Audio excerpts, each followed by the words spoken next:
បាទសួស្តីបងប្អូនយើងឥឡូវយប់ហើយផ្ទះខ្ញុំពេលភ្លៀងហើយបងប្អូននេះពេលភ្លៀងហើយដល់បងប្អូនយើងនេះពេលភ្លៀងចឹងបងប្អូនយើងអើយមកហើយពេញហ្នឹងហើយបងប្អូនយើងហ្នឹងហើយសិតតែសัตว์បងប្អូនយើងសិតតែសัตว์អានេះគេចាញ់ជែកបងប្អូនយើងគេចាញ់ជែកដល់បងប្អូនយើងមិនដឹកគីកក់ឥឡូវនេះគេចាញ់ជែកបងប្អូននេះដល់មករៀងគេបងប្អូនយើងអានេះលវះលោតលឿនបងប្អូនយើងលោតលឿនណា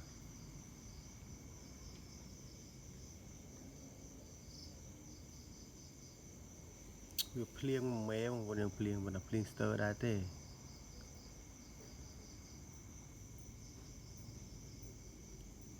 លោត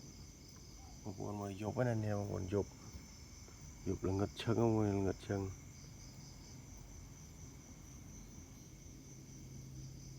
មកដល់ឃើញក៏ឆ្លៀតថតឲ្យបងប្អូនយើងមើលតិចទៅ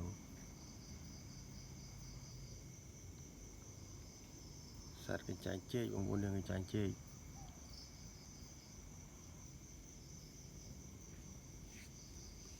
មើលរឿងក្រោយគេបងប្អូនយើង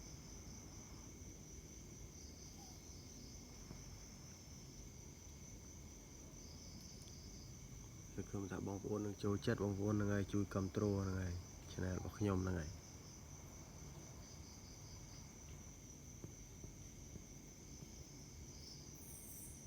ក្បាលគេមុខក្បាលគេពីលើអីរឿងជ្រុងបងប្អូនយើងមើល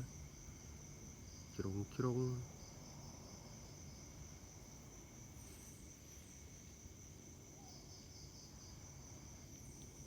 ស្បែកលលង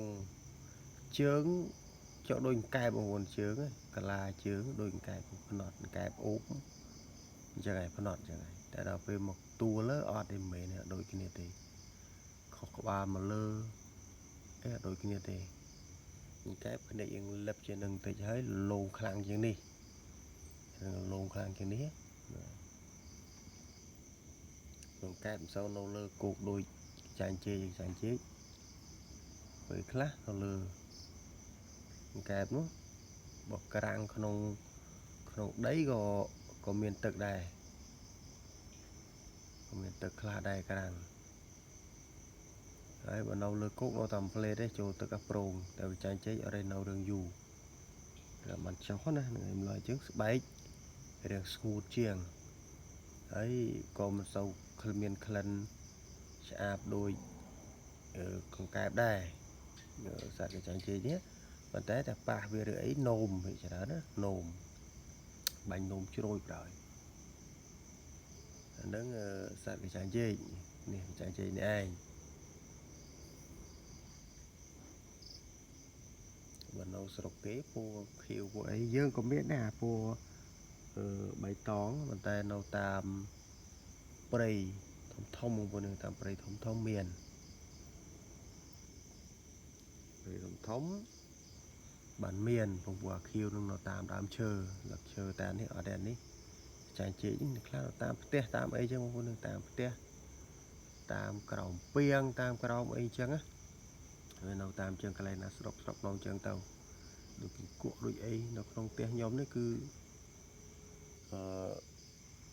សម្បូរច្រើនបងប្អូននេះយប់មែនទេណាយប់អញ្ចឹងឃើញវាហើយក៏ថតឲ្យបងប្អូនយើងមើលទៅហ្នឹងថតឲ្យបងប្អូនយើងមើលទៅហ្នឹងហើយអរគុណច្រើនបងប្អូន